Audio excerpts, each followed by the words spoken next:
Have you ever wondered why certain habits make you feel weak? It's a question that has been contemplated by philosophers, scientists, and thinkers throughout the ages. But today we're going to approach it from a slightly different angle.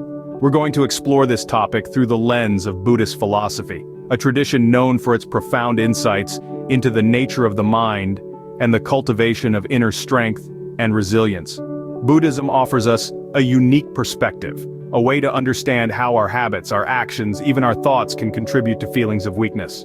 But more importantly, it provides us with practical tools and principles that can help us transform these habits, fostering a sense of inner strength and resilience. So, buckle up. This is not just a discussion, it's a journey of understanding, of growth, of transformation.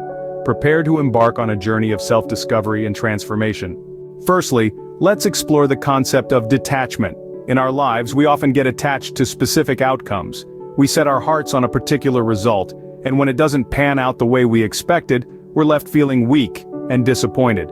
Here's where the Buddhist philosophy steps in. It teaches us the principle of detachment, urging us to let go of our rigid expectations. This doesn't mean we should stop caring about our actions or their consequences. Instead, it suggests a shift in perspective where we focus on the process rather than the outcome. It's about understanding that life is fluid, and that our strength lies in our ability to adapt and navigate through the waves, not in our desperate attempt to control the ocean. By embracing detachment, we gain resilience, enabling us to face life's ups and downs with grace and fortitude. Remember, detachment is not indifference but a powerful tool for resilience.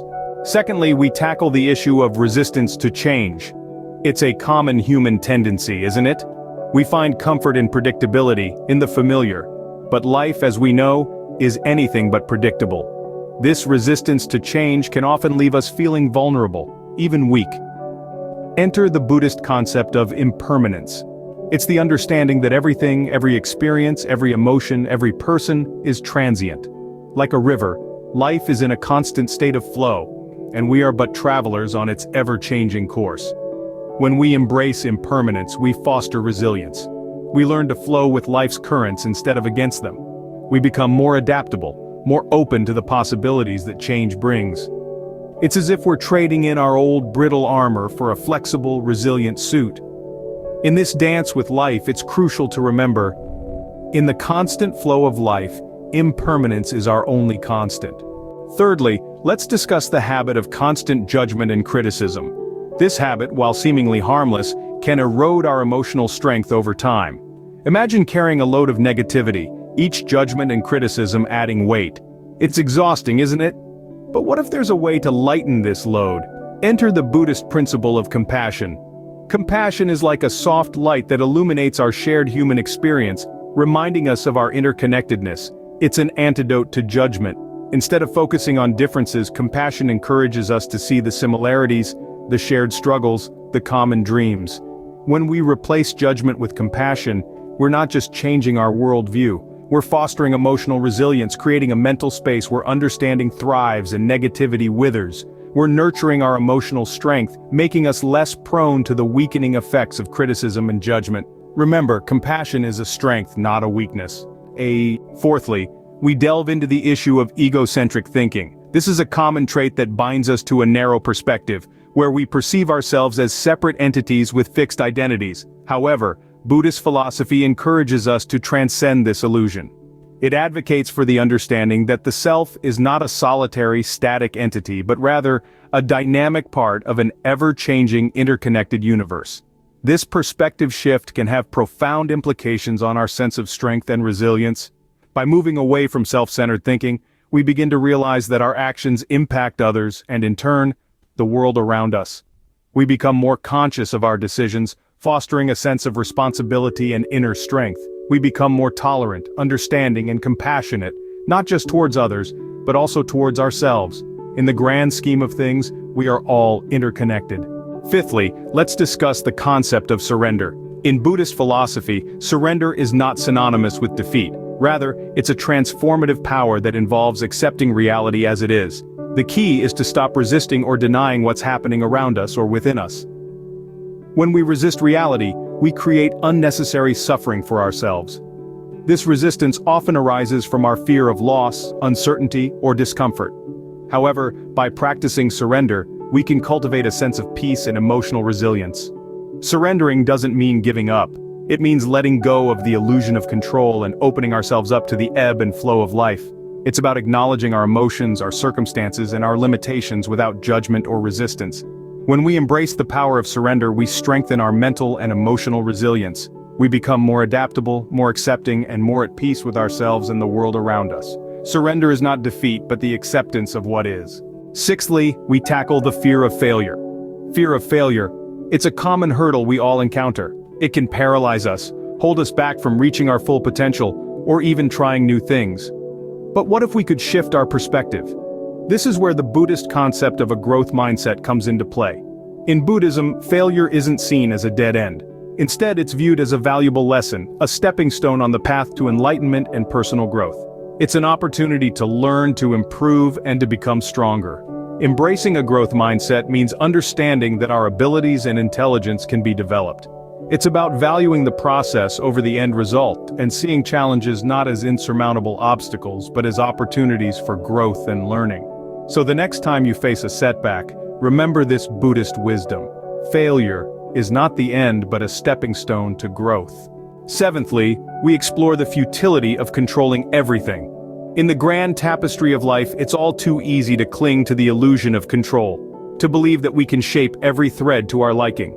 But the Buddhist philosophy gently reminds us that life, by its very nature, is unpredictable, fluid, and ever-changing. This constant flux isn't something to fear or resist, but to embrace with open arms. The more we try to control, the more we entangle ourselves in a web of stress and anxiety. Instead, imagine the freedom that comes with letting go, with trusting the flow of life. With each release, each surrender, there's a sense of peace, a strength that arises. This peace isn't passive or weak, it's a profound understanding that we are not the puppeteers of life but part of the dance. True power lies in letting go, not holding on. Eighthly, we discuss the importance of self-care. In the Buddhist philosophy, caring for oneself is not seen as an act of selfishness, but rather as a fundamental aspect of maintaining balance. The Buddha taught that, to be of service to others, one must first ensure their own well-being. When we neglect self-care, we risk falling into a state of weakness, both physically and emotionally. This weakness hinders our ability to extend compassion and kindness to others. Imagine a cup, overfilled with water. It's unable to take any more without spilling. Similarly, when we overextend ourselves without taking time to replenish, we risk overflowing, unable to give more without losing our balance. By practicing self-care, we ensure our cup is never too full, allowing us to offer our best selves to the world. Remember, in the words of the Buddha, you yourself, as much as anybody in the entire universe, deserve your love and affection. To take care of others, one must first take care of oneself. Lastly, we discuss the impact of living on autopilot. In our fast-paced world, it's all too easy to fall into a pattern of mindless routine, barely conscious of our actions or their implications. This lack of awareness can lead to a sense of disconnection, a weakening of our mental resilience, and a loss of control over our lives. However, there's a potent antidote to this mindless living, and it's found in the teachings of Buddhism. The practice of mindfulness, of being fully present in each moment, is a powerful tool for cultivating inner strength. When we're mindful, we're not just going through the motions, we're fully engaged, aware of our thoughts, emotions, and actions, and their impact on the world around us. Conscious living, another cornerstone of Buddhist philosophy, takes mindfulness a step further.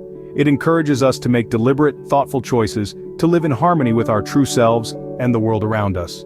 Awareness is the key to inner strength and resilience. So, what have we learned today? We've journeyed through the rich tapestry of Buddhist philosophy, understanding how it provides us with powerful tools to foster resilience and strength in our lives. Embracing the concept of detachment from specific outcomes, we've grasped the significance of letting go and not allowing unmet expectations to weaken us. We've explored the power of impermanence, the value in nurturing compassion over judgment, and the importance of transcending egocentric thinking.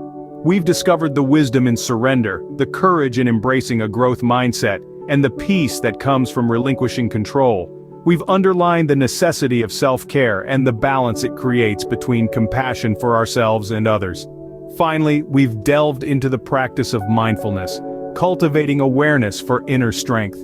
The journey doesn't end here, though. These principles are not simply to be understood, but to be lived and practiced daily. Remember, strength lies not in avoiding weakness, but in understanding and overcoming it.